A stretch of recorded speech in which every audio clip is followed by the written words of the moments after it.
Good evening, everybody, and welcome to tonight's joint meeting of the SABR Baseball Cards Research Committee and the SABR Elysian Fields chapter. My name is Donna Muscarella, and I'd like to welcome you on behalf of myself and the SABR Baseball Cards co-chairs, Jason Schwartz and Nick Vosbrink. We've got a great, fun, different kind of meeting for you tonight.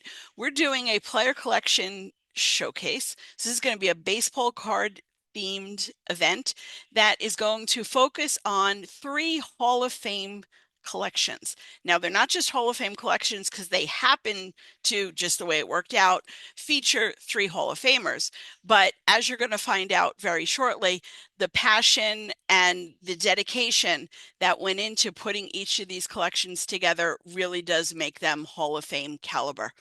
Before I hand things over to Matthew Glidden, who's co-hosting with me tonight, I just want to let everybody know, since this is very much the right crowd for it, for those who are from the tri-state area, we, SABR Elysian Fields, will be helping the Charles J. Muth Museum of Hinchliffe Stadium to put on a baseball card show.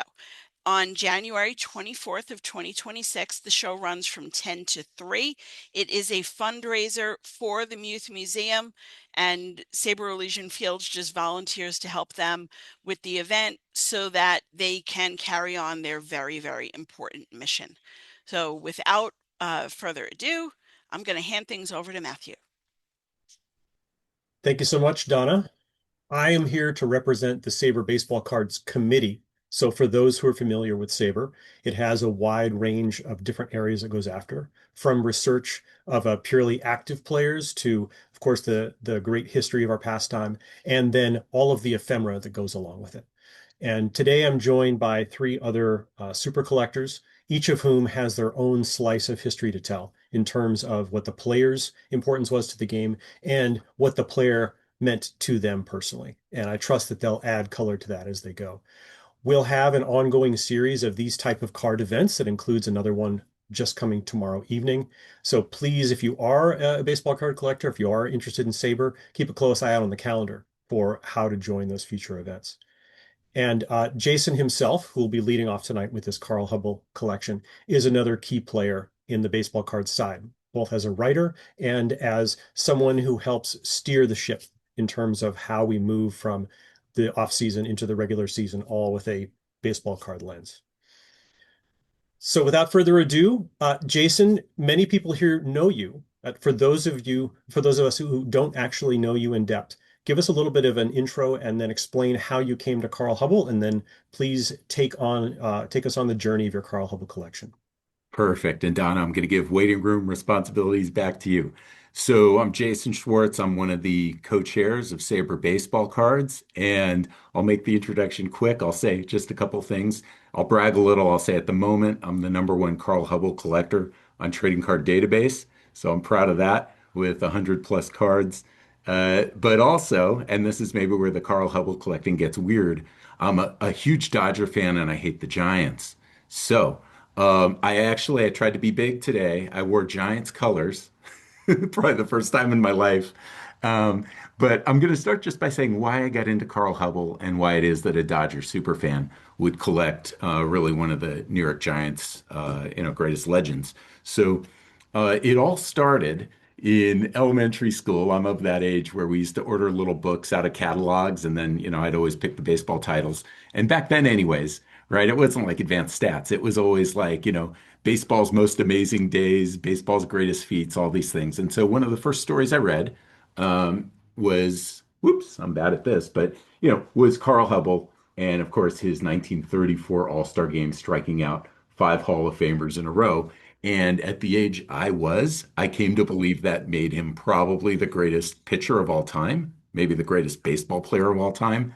I learned a little, since that time, even pretty quickly, that I was wrong.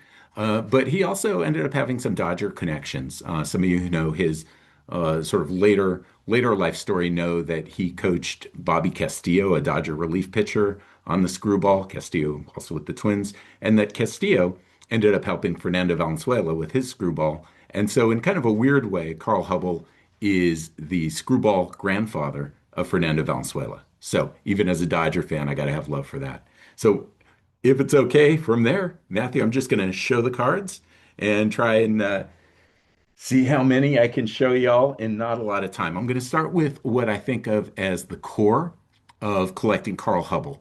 And so that goes with, he has a couple of cards in the 20s. I'm not so lucky to have those. So I'm going to start with his Gaudy run, 1933.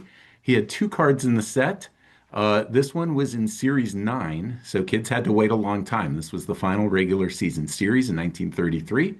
But Gaudy also put out a World Series release that year, and this comes then from that Series 10.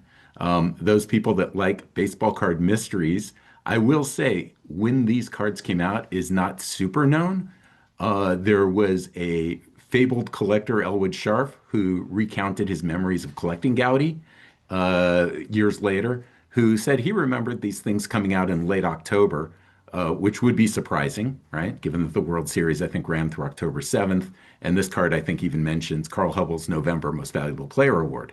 But at any rate, there's also reason to believe they came out as late as January, which technically would make this a 1934 card. So such things are interesting to me, even unresolved, or I'll say especially unresolved. As part of that, and I think Matthew himself gave me this education, my best Carl Hubbell card and my favorite, so it's the one I have slabbed, you can see here. This is cataloged as his 1933 Sport Kings. He was so big in baseball at the time that there were only three baseball players in the set. One was Babe Ruth, one was Ty Cobb, one was Carl Hubbell. So really big deal. I mostly love it because the blue is so pretty. But what I believe I learned from Matthew is that although it's cataloged 33, good chance it came out in 34 as well. So because it's slabbed and I don't get to play with it, some of you know I like to do this sort of thing. I made my own version out of glitter paper. So this one, you can drop it and not worry too much that it's going to lose too much value. Continuing with the essential Carl Hubbell run, you've got his 34 Gaudy. If you're really good with images, you might recognize it's the same as his Series 10 World Series card from 33 Gaudy. And so I'll throw in a little bit of knowledge here. The first 24 cards in the 34 Gaudy set recycled the artwork from 24 cards in the 33 Gaudy set. So you'll see a lot of reused artwork, especially in that first series. From there, I'll go to one of these. I only have 2/3 of the actual card, but I would argue I have the most important 2/3 to have. So it used to have a top that folded over so these things could stand up. This is from what's known as the 1934 to 1936 batter up set, and the Hubbell card and the entire lower series, at least to my belief, was exclusive to 1934. So yet another 34 Hubbell, which was his year that really made him an absolute legend. Another 34 to 36 cataloged card from National Chicle was his Diamond Stars, and in this case, precisely a 1935. Now, part of the reason I'm nerdy about which year the cards came out is when I collect a player, I love to have at least one card from each year that they played, right? And so, this counts as my 1935 Carl Hubbell. I'm happy about that. And I also like to cover all the teams they played for, so I'll show you what I've done there. All right, so that's really kind of the main line, early career Hubbell. From there, I'm going to skip ahead a little and go toward late career with what I see as his core cards. And those are his play ball cards. So I've got his 39, nice black and white. I've got his 40, a little more of a sepia. And then I'll show these two together if I can do this. Many of you know that a lot of the 1941 play balls use the same images, but colorize them from the year before. So I've got his 39, 40, and 41 play ball. I think of those as essentially his core cards as far as vintage goes, but as a player collector, right, you never stop at core cards. And I'll show what I think of as during his playing era, some of the more oddball things. And that's, of course, a subjective term. So some of you may not think of them as oddball. So this is from a game issued in 1936. It's cataloged as 1936 S&S game. I don't know how to play it or anything like that. I only have one card. All right, what else? I've got his 1941 double play. I'd say not a ton known about this issue compared to things like Gaudi or National Chiclet. One of the things I'll note is you actually pay a little bit of a Morris Arnovich premium. So there are a number of players who specialize in, or a number of collectors who specialize in Jewish players, and Arnovich being one, he didn't have a ton of cards, and so there are a lot of folks that actually buy this card for the Arnovich. So you have to pay a little more as a Hubble collector because of Arnovich.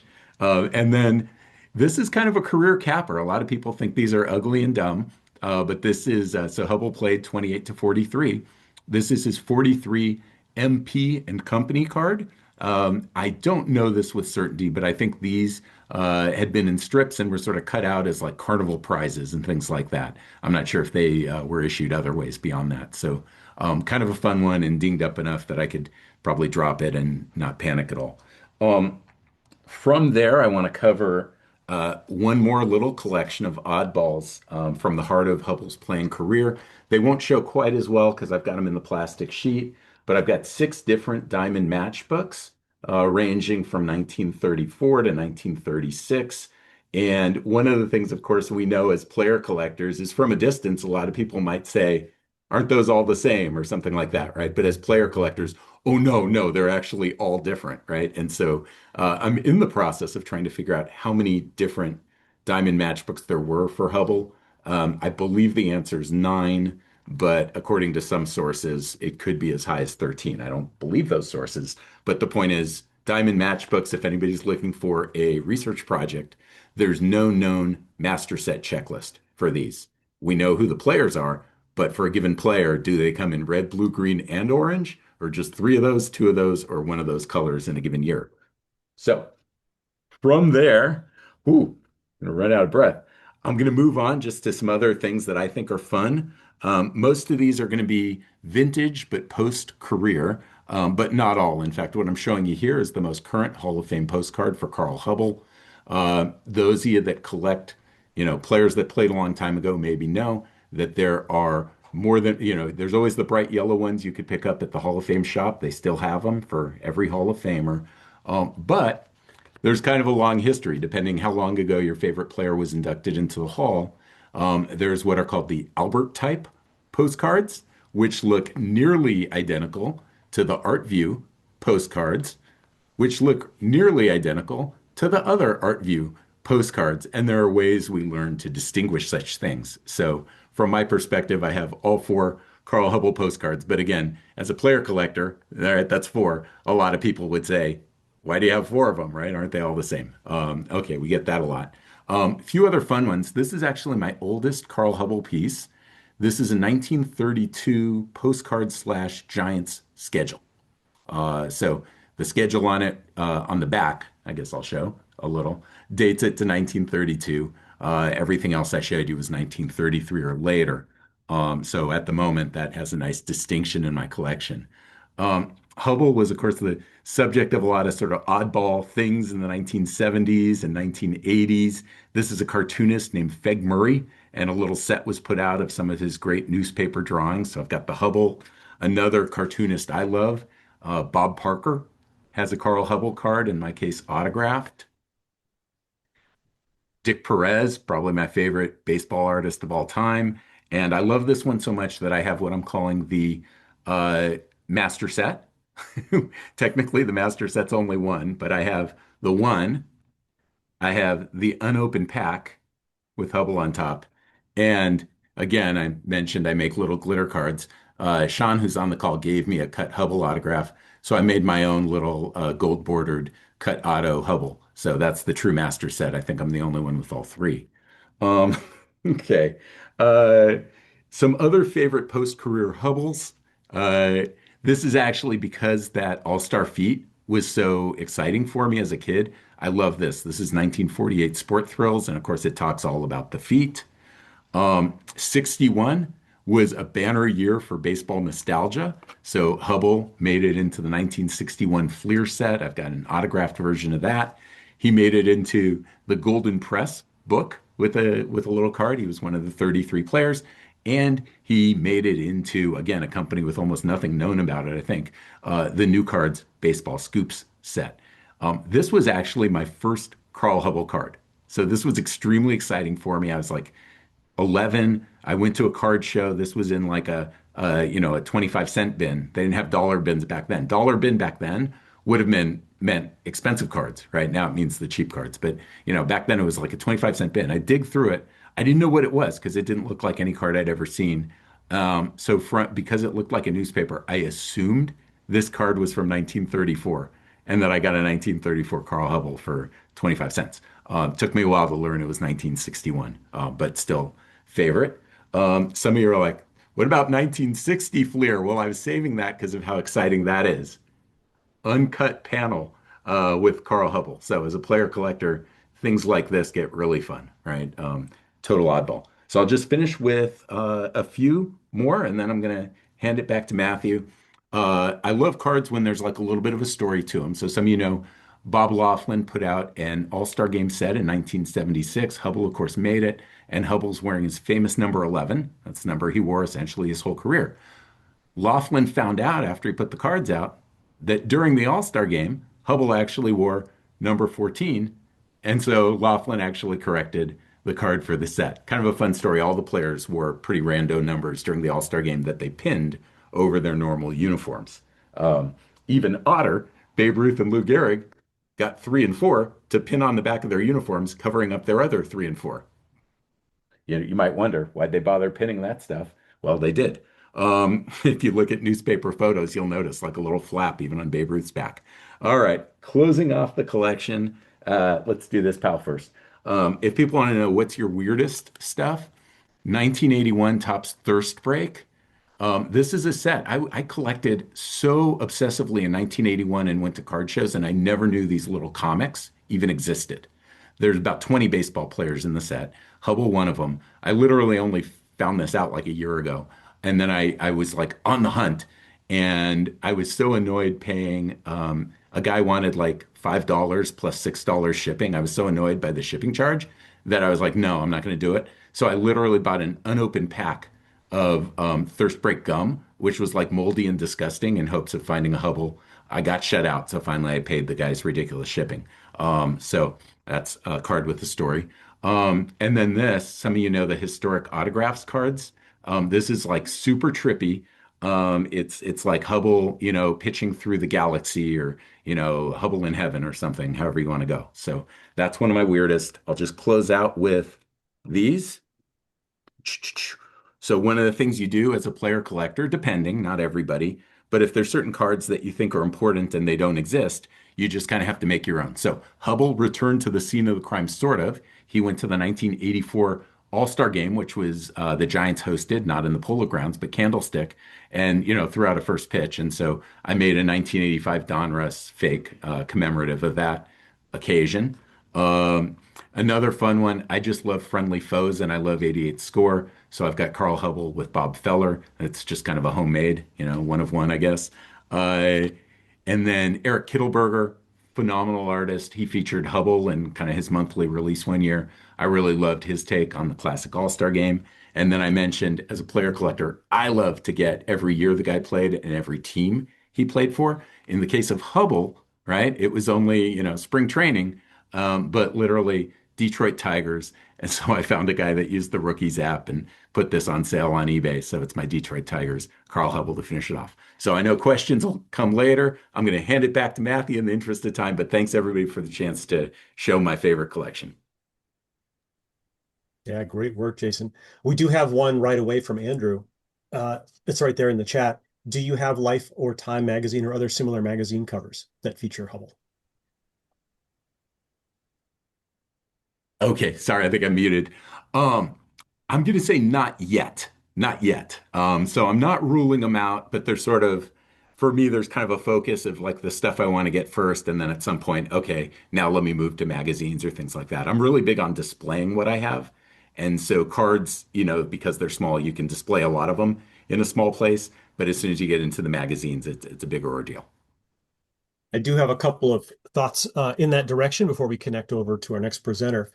The thing you see in my background, and one that Jason showed early on, are these really magnificently designed and colored panels from cereal boxes. And I'd say people who want to go looking for something where they key off the display in particular, that is a great choice because in most cases it's going to come out in a condition that is not challenging financially compared to what their really other nice cards of that year would be. And if you put them in a frame, just already it's eye-catching for anybody who's coming and going from your collecting room. And as a bridge, Jason, you showed us a few of your custom cards, and you mentioned during the other sharing, not knowing much about new card, not knowing as much about the double plays and how those fit in. It really was the fact that new card and double play both created their sets without an explicit license that they had cleared ahead of time, and both ended up in the courtroom. And that's one reason why those two sets don't appear in as many collections these days, is they started down a great road of thinking, oh, we'll create these things on our own, we'll sell a few, we'll make a little money to make our way through the world, and then they found themselves in a courtroom. So sometimes that is the end result of anyone who takes a great idea and just jumps right onto the world with it. Better them than us. Yes, I agree. Okay, I don't see anything else here in the chat. I'll give you 15 seconds for anybody else to raise your hand quickly or throw a question out before we move on to Susan and Derek Jeter.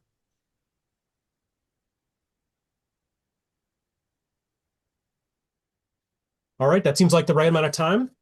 So Suze, we have a hobby and industry veteran as well as a Derek Jeter super collector. Suze has worked for more than a decade for companies including Topps, including Golden, and now on to CGC. So there is a lot to say, I'm sure, from that kind of perspective. What we're really hoping for today is for Suze to tell us about why Derek Jeter, why go as deep on a card collection of all the things to go for, and then show us some great pieces you have from throughout it. So Suze, I'll hand it over to you. Yeah, awesome. Thanks so much for having me. I'm always willing and ready to talk about my card collection. It's probably the one thing I talk about every day to the point where I think even my husband's sick of me talking about my cards, even though he loves cards. He gets to be a lot. So he's happy I have a new audience tonight. So thank you. Um, as Matthew mentioned, I've also been working in this space for over a decade, which, for a kid who's grown up as a card collector is just really like a dream come true. I did work at Topps for 5 years, which was a lot of fun. I got to work on like cards, picking images for cards. So I have cards where I got to pick the image of Derek Jeter that went on the card, and I have the card, my first one here, because there was multiple ones, but I have the first one here. So I'm going to talk a little bit about that as well. Um, but I'll start with, why Derek Jeter? Like, I'm from New York. I'm sure you could hear it in my accent a little bit. Like, I'm a New Yorker. Love the Yankees. Grew up 15, 20 minutes from Yankee Stadium. But I actually mentioned to a few others before this call, I didn't go to my first game until I was about 17 years old, which happened to be 1997. The Yankees already won the World Series in 96. Because my parents were not baseball fans at all. They just didn't see the sort of like value in buying tickets and going to a sporting event. Even though I literally watched every single game on TV, I listened to the like at night when it's time for bed, the games go on late. I'm listening to the radio for the end of the games, and but my parents just didn't go. So my first game I went to, my friends and I cut school that day, and we went to a Yankees Day game at 1 p.m. and it was great. Um, but sort of 16-year-old kid, Derek Jeter's a rookie in 1996.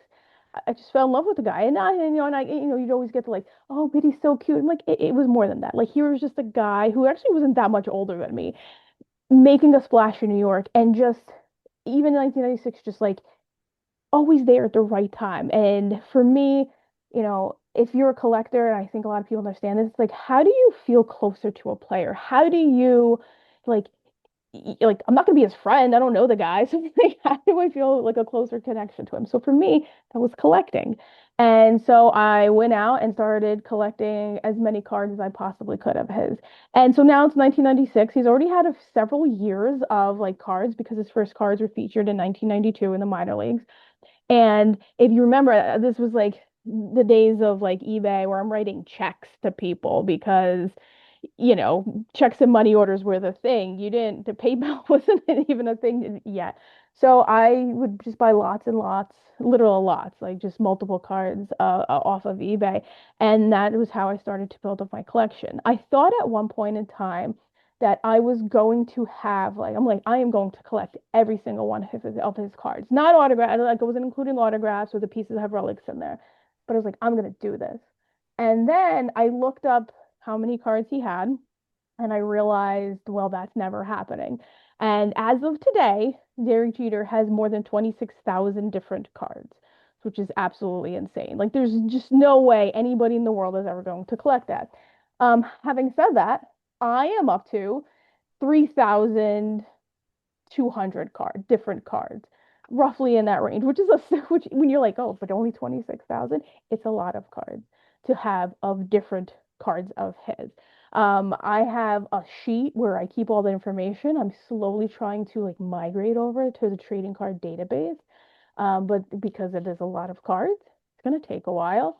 I have 3,116 of them logged, but it is closer to 3,200 because I have a huge stack that's like this big that I have not logged into my collection yet. And for me, as a player collector, once you realize, there are 26,000 cards, you still need to focus. Like Derek Jeter cards, that's still really broad considering everything that's out there. So for me, I was able to bring it down to sort of have criteria of like what cards I want to have in my collection. So criteria one being 1992 to 1996. Those include his minor league years and his rookie year. His rookie card is considered 1993, even though he was obviously didn't play his first games until 1995 when he got called up in September. But he, so 92 to 96 is like the run that like lots of Jeter collectors try to complete. I've completed 92 through I think most of 95. 96 is when it actually starts getting really tough because there's a lot more parallels and different variations of which belong in my collection. I'm not chasing his autograph cards, even though I have a bunch. I'm not chasing his relic cards, even though I have a bunch. They sort of the type of thing that ends up like lower on the list. Criteria number two, playing years. So it's like, let's say like I'm going through a box of cards at a show. If I'm trying to decide between like a playing year or like a 2025 card, I'm going to choose the playing year card. I'll probably buy them all, to be honest. However, playing year takes up is like next on the list as far as like priorities go. And then the last is like whatever card exists with Derek Jeter on it, I'm gonna buy it. But if I'm gonna like money's not unlimited, so if I'm gonna buy it, I use that criteria to decide like what it is exactly I'm going to buy. Um, sorry, so I'm just looking at my notes. So I do have a bunch of cards here that I'm gonna show off to everybody, and I mentioned it before. So when I started working at Topps, it was 2014, and my first set I ever worked on was 2014 Topps Update, and what they were like, okay, here is the All-Star Game subset in Topps Update. You could pick the images that go on these cards. So this right here is the first card of like Derek Jeter that I ever got to pick the image for. And look, he's so happy, and he was so happy I picked that picture for him. And that's what I love. Like, if you look at the cards, like where he's smiling between the years I picked, it's like that's probably because he was like, oh, he looks so happy. And for me, I love happiness. I wanted it's baseball, it's cards, like it's just joy. I love to put joy on cards. Um, I do not have the rainbow of this, which is crazy to me once I realized I didn't have the rainbow. And for those who aren't card collectors, like a rainbow is having, this is a gold parallel of this card. A rainbow would be having every color variation that exists of this card. It's not that many. It was only like 8. I have, I think, 6 of them. There's 2 I'm missing. One of my favorite cards in my collection is actually the clear parallel of this card, where it's an acetate card and you could kind of see through it. I don't have, I saw it's like in a box somewhere. But my husband actually bought that for me one year for like as a gift, and it's only numbered to 10. So only 10 copies of that card exist. So it's really cool because he bought it because it was a really cool like experience, the fact that I got to make this card. So that was fun. I do have a rainbow here. It was the first rainbow I ever completed, which I think is hilarious because I don't think I actually have all of the cards here for the rainbow. I was going through boxes earlier trying to find cards for this. Anyway, so this was like the first rainbow I ever completed. There is a blue. I think there's just one more, just a blue one, which is probably my favorite one, and for some reason that's the one I cannot find. So these just look beautiful. So then you get to understand like why they call it a rainbow, right? There's a red, a gold, a base, and there is a blue one as well. Blue one really pops them, which is like for some reason I don't have that. Here are some other cards. I like blue, so if we're gonna have to choose between colors, blue is another one where like Yankee blue, right? So like the way that blue really pops off of those refractors, I think are awesome. And one of the other cool things that I got to do when I just was talking about like picking the images from 2015 to 2017 at Topps. I actually got to pick all the images for Stadium Club, and it's a very like photo heavy set. And that was a lot of fun because again, it's like you get to pick the pictures that go on the cards.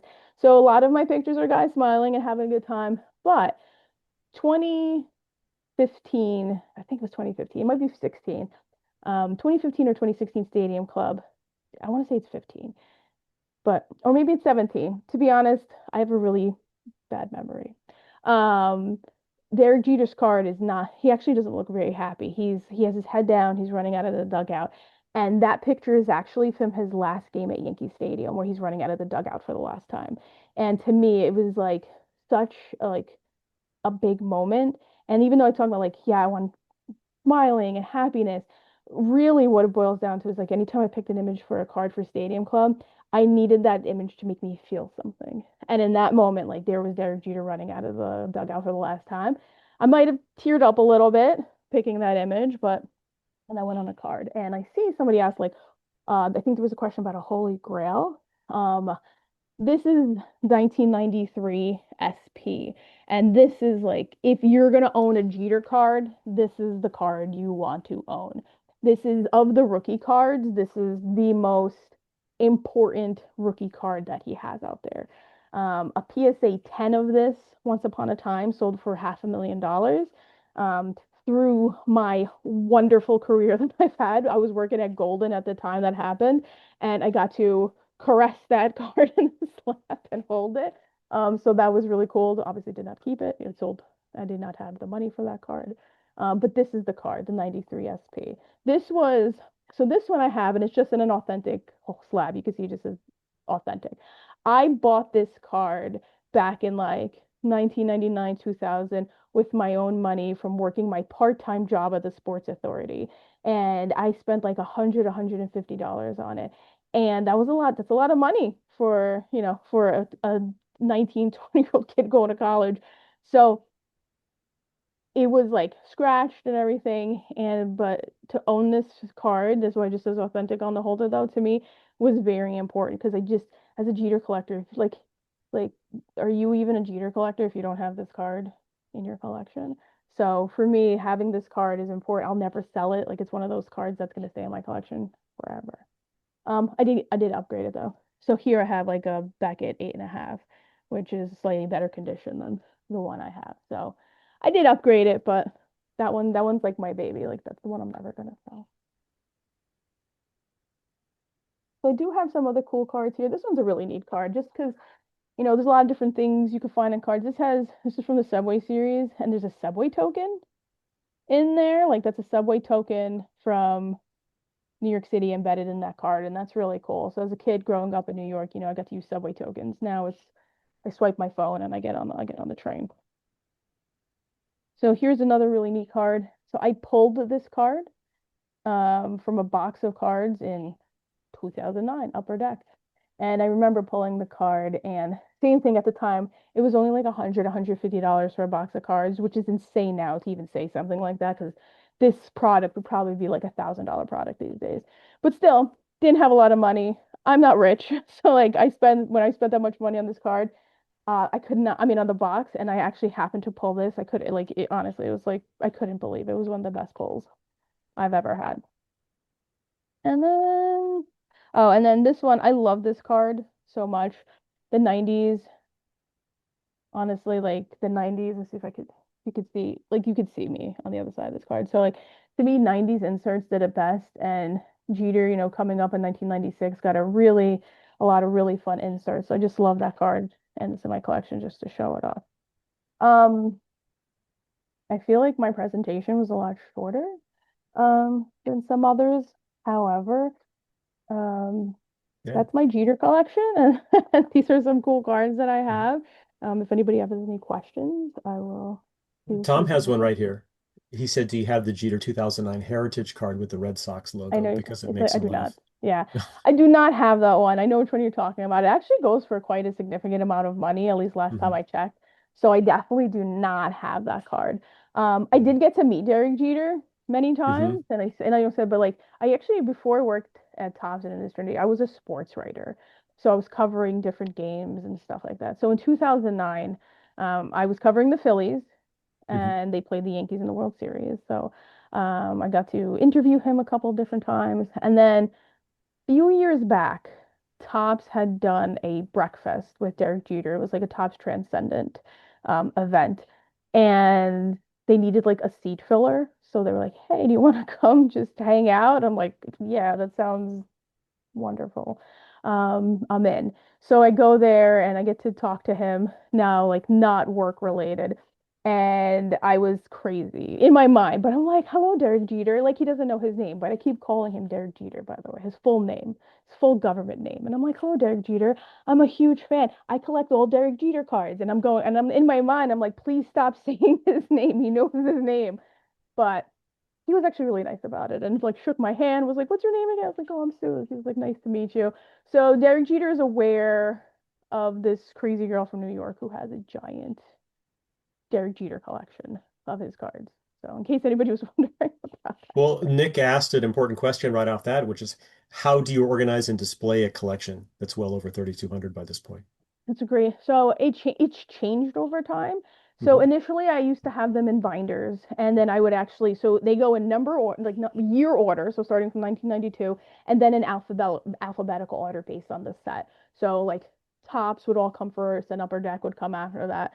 Um, but every time I'd get a new card, I'd have to keep moving them in the binder because I need to put them exactly where they go. So that wasn't great on the card if you wanted to keep them in really good condition because like you have to keep putting them in the thing. So then I started putting them in boxes, same way. And right now they're in those big giant white boxes. And I have index cards like starting to 1992 and all the cards go in 93, all the cards go. But the only thing that's fun about that I can't look at them as well as you can in a binder when the binder you get to go through. So recently, I have purchased um, top loader binders. So it'll help me keep the condition of the cards. And because of the way I have 1992 and 96, like that run of them, I have almost all of them, and there's very few gaps. I can actually just leave holes in the binder of what I need. So this way, when I do get that card, I'm able to slip it in. But that's right now, I only have that through 1995, I want to say. I didn't put 96 in there yet because it's a lot. Those are still in binders. I don't really display my cards. Really, I don't really have a lot of space, unfortunately, to display. I feel like if I had a little bit more room where we live, we do live in an apartment, but it's like I have a kid and he has a lot of stuff. If anybody has children, you know what I'm talking about. So he just has a lot of things. And so I don't unfortunately get to display them as much as I would like to. In that vein, Dennis also asked if you have, or if there are any cards you know of with Jeter and his nephew on them, or maybe Jeter and his Hmm. family. Not that I'm aware of. Good question. No, I can't think of any. Oh, wait. There was for Topps, maybe it was Topps Now. When he was retired, when he like the Yankees retired his jersey on Topps Now, I want to say there were his images. I forget who exactly was on the card, for sure his wife. But I'd have to go back and look. But those off the top of my head, those are the ones I could think of that have his family on them because I think Jaden, I think that's his nephew's name, is a little bit, I think he was still a little young and I don't remember him being him. I don't remember the nephew being on any cards, but he might be on that Tops Now card as well, with like Hmm. in the family photo with everybody. Nice. How about the Cracker Jack card? John asked about it. I'm not familiar with that one, but do you know right away which one the Cracker Jack card would be? No, there's 26,000 cards. I'm like, I don't know. But you could show me a picture and be like, oh yeah, that's the card. Hmm. I have. I think was it card. So now I'm just gonna Google it real quick because like I had there was like I want to say Topps made Cracker Jack cards for quite some time. Oh, I have that card. Yeah, I know which card you're talking about. Now that I see it, I'm like, I have that card that they used to. Oh, Bazooka is actually the one I was thinking. It was like they made Mm. Bazooka cards as well, and like it was a nice low end set, and I had a lot of fun collecting that one. Mhm. And Craig asked who your husband collects, since you So mentioned he's a collector. he's a Texas Rangers fan. So he collects Texas Rangers goodies. Big Nolan Ryan fan. Right now, he's actually on a Barry Bonds kick. So we've been getting a lot of Bubble Mailers, and they all have Barry Bonds cards inside right now. I know, Excellent. and he says, please don't say no more. No, there's no Boston love in this house. Don't worry. Sorry for you, Red Sox No fans. worries. I looked around carefully for photos, and you can see we got a game shot here of Sue's sitting there with the Jeter Super Collector jersey on. This is me with my Snacks Super Collector jersey. I don't know if you can see that right there, but the time that I've been, as Sue said, you don't always make it to your Yankee Stadium at a time when you might think you might, but I finally did get to one, and it killed me that there was a guy wearing a jersey for Snacks right in front of me. Okay. All right, last call for any other questions for Suze before we move on to Larry Doby. Me real quick, Suze. You while we were in the pre-show, you said when I was saying about Ginter, um, you said, "Oh, do I have my Allen and Ginter card around? Do you have it handy I that you could show so off?" You don't? it's like Okay. so in 2017 Topps Allen and Ginter, I was working at Topps at the time. Since the beginning, they've had this like tradition where 10 employees get to be featured in the set. And so in 2017, I was lucky enough to get a card in the set. And I was looking to see, I'm sure it's like 5 steps away from me. It's just like on the other side of this. So 10 framed cards that had my signature on them went into the product. And then they gave me about 50 unframed cards that I used to hand out to friends. And just people who ask. I've tried to like limit them because again, there's only 50, and and as you know, as we've learned, I'm a collector, so I'm a hoarder in a sense. I don't like to get rid of anything. So There's yeah, only 50. You would depart that's with a one. lot. Yeah, that's not true. Yeah. That's not a No, lot. it's not a lot. It's not a lot. It does give you a perspective on some of those times when players would have to order their own stack of photos and then carefully work through them, right, in order to satisfy those fan requests. Yeah. Well, thank you so much, Suze. That was terrific. Thank you so We much. I really have, appreciate it. oh, you're welcome. We have one more presenter tonight, Hall of Famer Larry Doby. And Nathan, before we start that session, I have to ask, have you gotten a lot of President Garfield recently, given the prominence of the current series about him? It's going to say you're giving some serious President Garfield right now. Oh, no, I usually just get like some version of mountain man redneck accusations. I see. Okay, well, whether presidential, mountain man, or redneck, the fact that you're a Larry Doby super collector makes you a key guest for this evening. And as I understand it, you're going to guide us through your collection using slides. Could you first tell us a little bit about the image you have behind you before we start off on the slides? Yeah, so this is Hinchliffe Stadium. Thank you, Donna, for correcting my Midwestern pronunciation. This is in Paterson, New Jersey. It is a longtime stadium. It was home to football games, plenty of performers. It was home to the Newark Eagles of the Negro Leagues at one point. And Donna would be much more qualified to speak on its restoration and return to prominence in recent years. But it's once again back up and running and hosting events. And this would be the site of a lot of Larry Doby's early events, both in high school and his days playing in early pro ball. Terrific. Thank you. All right. Are you ready to take over and drive the slides? I am indeed. Let me go ahead and bring up my screen share here. All right. Is everybody able to see that? All right, excellent. So this is the Larry Doby Collection Showcase. Just a quick introduction in case anyone doesn't know who Larry Doby was. Born in 1923 down in Camden, South Carolina. That picture there on the left at the Larry Doby complex is me and my oldest daughter a few years back, and that is there in Camden. It's a youth sports facility, baseball fields and the like that we were able to stop at driving past. He was a multi-sport athlete at Eastside High School in Patterson, lettered in 4 sports. And then after graduating, began his pro baseball career in the Negro Leagues with the Newark Eagles. Then for his career, shortly after beginning his pro baseball career, he served in the U.S. Navy during World War II, came back to the Eagles after that, and helped them win the 1946 Negro League World Series title. That same team would have other Hall of Famers like Monty Irvin on it. Then on July 5th, 1947, he broke the American League color barrier with the Cleveland Indians, second only to Jackie Robinson in breaking the color barrier across the major leagues as they were considered at the time.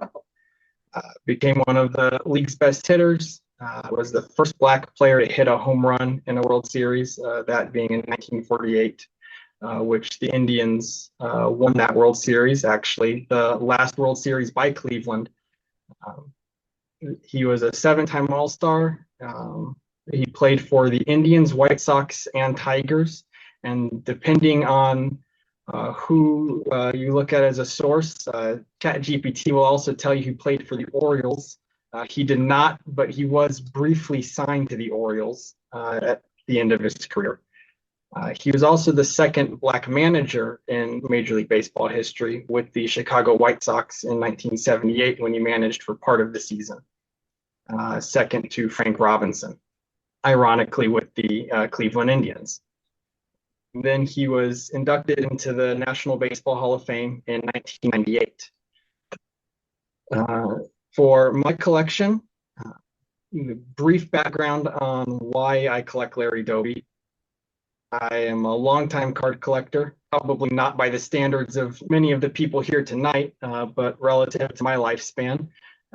Got my first box of cards in 2005, Topps updates and highlights, and have been pretty much obsessed ever since. I'm also a big baseball history buff. Grew up with a dad who would talk about baseball stories, grandfather who would do the same.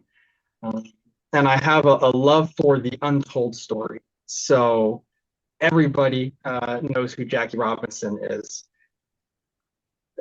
Until just very recent years, Larry Doby was much less known outside of circles of baseball aficionados. So I gravitated towards his story and who he was. And so the collection began with me deciding that I need the Topps run of his career. So here are the 6 Topps single player cards from Larry Doby's career: 1952, 54, 56, 57, 58, and then 59 there with him on the Tigers. They're all fairly low grade, relatively inexpensive. I think this was about 5 years ago when I bought these cards, and it was less than $100 for all of them, which, if you keep track of Larry Doby prices, tells you what condition that 1952 is. And from there, it really spiraled to where now I have 291 unique Larry Doby cards, which is a little bit over twice what second place has on Trading Card Database. And so the other, what you would consider core or primary cards from his playing days, would be the Bowman cards.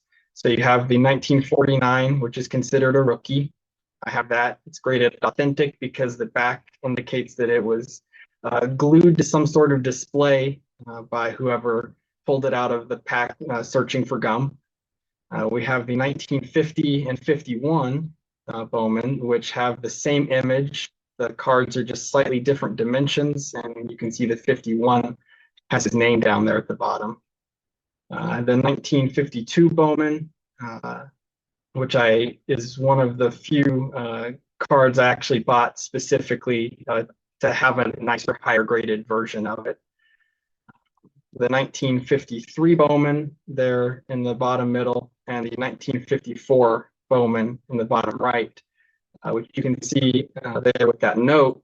I bought it off eBay, and when it arrived, this note came with it from from the gentleman who sold it to me, saying that he pulled the card himself back in the 50s. So I am only the second owner of that card.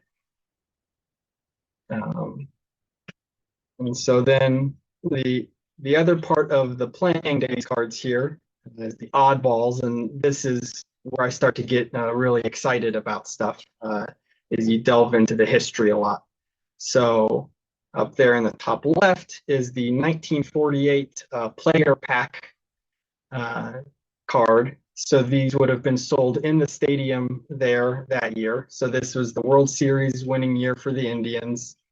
And you can see that picture of Larry Doby is the same one from his 1950 and 51 Bowman. So that image was used quite a bit and has also been used on quite a few modern cards as well. In the bottom left is the 1949 M&P R302-2. I believe Jason with his CARL Hubbell showed the 1943 Hubbell with the same art style. So the 1949 set is the second and final time that M&P came out with a set. They actually used the same images over again from the 1943 and slapped new names on where applicable. So the Larry Doby card here is actually the same picture as Reds pitcher Johnny Vandermeer from the 1943 set. So they took a white pitcher and used him for Larry Doby. An interesting piece of history there. The top center is the 1950 R423 set. So these are very tiny strip cards. One of the later strip card sets, those are more known to be in the 20s. So you can see Larry Doby there as the fifth player from the left. This strip is interesting. It has three other Hall of Famers on it, in addition to Doby. Red Shangest, Ralph Kiner, and Hal Newhouser, as well as having two MVPs, Jim Constanti and Al Rosen on it. Just below that, I snuck in something that's not technically a card, but it's cool enough that I wanted to show it off. That is a Type 1 photo of Larry Doby's first career at bat with the Cleveland Indians. It actually has a note written on the back from the editor at the Chicago Sun warning his photographer to protect their copyright and keep track of that photo. There on the bottom are the 1947 to 1966 exhibits cards. So these are more postcard sized. It's a little difficult to see depending on the size of your screen, but this is actually the start of an early rainbow. You see at the bottom left corner of the cards, it says an exhibit card. But at some point in production, the printing plates were scratched. And so the card on the right has that scratch featured very prominently right through the center of an exhibit card. The top right, these two pins, one is the 1956 yellow base pack pin. So that's something of a known set. I believe there were 32 different pins in that set. The lower pin, I have not been able to find any specifics on any sort of set that might have come from.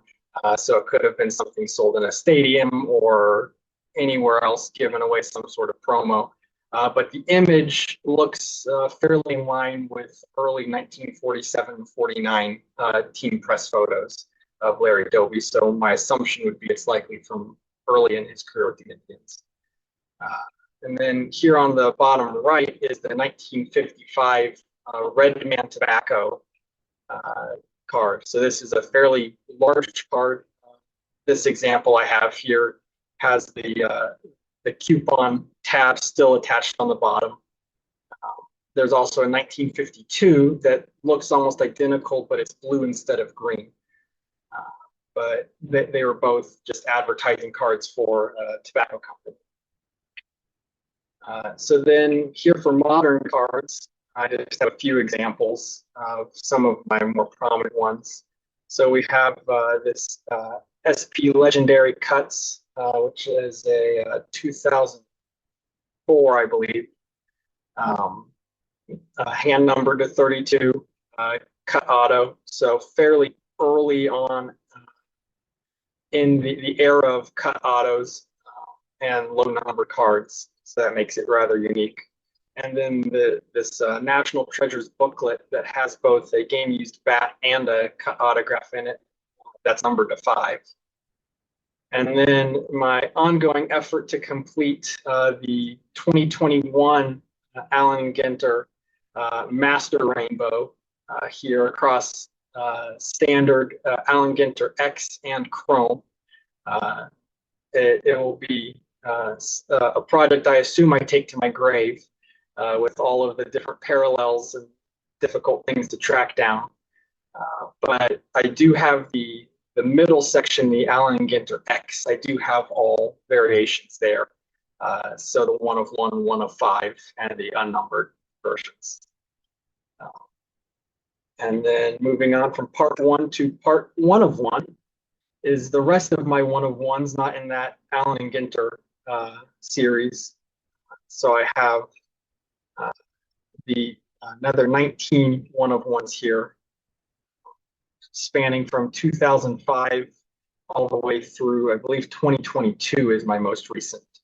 Cut autos, printing plates, a whole bunch of parallels as well that I tracked down. There in the top right, it's a hand-drawn sketch card, and then the red border is a Topps rip card from 2020 that I have not been able to bring myself to rip open. So I think that about wraps it up as far as what I do have. These would be what I consider my white whales, the 1948 or 49, depending on who you ask, Leaf Larry Doby. That would be his more premier rookie card relative to the 49 Bowman. It's a fairly expensive card, as are most of the vintage cards I don't have at this point. I have young mouths to feed that get in the way of purchasing the ones that pop up on eBay from time to time. This middle card is the 51 Topps Major League All-Stars card. So most people think of Topps as starting in 52, which is when their primary standard sets, rectangular cards and the like, came out. But there is a 1951 All-Star set here, and Doby does have a card in that. It's a fairly rare card that you only see pop up every once in a while. And then the same goes for this card here on the far right, which is the 1958 Hires Root Beer advertising card. The full version is almost double the length of the photo with a big coupon on it as well. And so with that, I'll open it up for any questions people might have. That is terrific. Thank you, Nathan. Let's see. While I don't see exact questions in the chat, I do see notes about how Larry Doby played for 3 teams where another guy who had 2 of his names was on at the same time, which can't happen all that often, I'll have to say.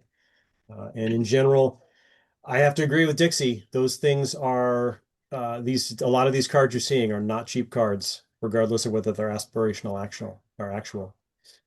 Yep.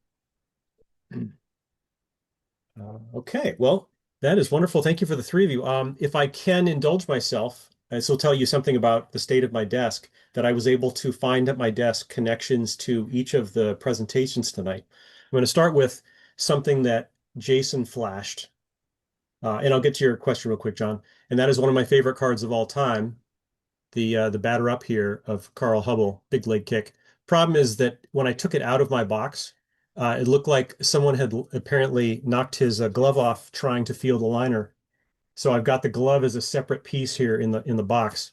I went and grabbed a piece of tape, and I'll see if I can fix it here live during the broadcast, and turn him back into a full service pitcher. All right, there you go. All right, so we got the glove reattached. He can once again field the position, but this is one of my all-time favorite cards ever, given the way that it shows Hubble and what he's known for. And he's just he was such a long time accessible player and a great one to collect. Um, Suze, I was fortunate. I was able to find my copy of your card. It was in one of the boxes here. So, yep, 2017. This happens to be one of the ones that says autograph edition. Can you tell us a little bit about the difference between the autograph edition and the standard edition of that set? Yeah, I mean, there was only autographs of, there's no base cards. There was only autographs for the employee autos, and that Hmm. one was the one of the 50 that they had given me that I had given out um, to a few folks at the National that year, and they've been Okay. hiding in a closet ever since. To be honest. All right, excellent. Thank you. And on the Larry Doby side of things, so see how far I have to go back here. Maybe let's turn off my here. I'll turn off my turn off the camera. Okay, risk the background. So this is a gentleman, Rich/Dick Billings, who played Winter League ball, and he started this particular season as a coach for Larry Doby, who was managing in the Winter League. And then he was changed mid-season. It seemed like one of those things where the team just wasn't doing well enough, and people seemed to like Dick Billings a lot more than they did Larry Doby for whatever reason. So there's an article inside in Spanish that goes into some detail as to what the team can expect, how they're performing under Larry's guidance, and then what it's like under Rich Billings' guidance.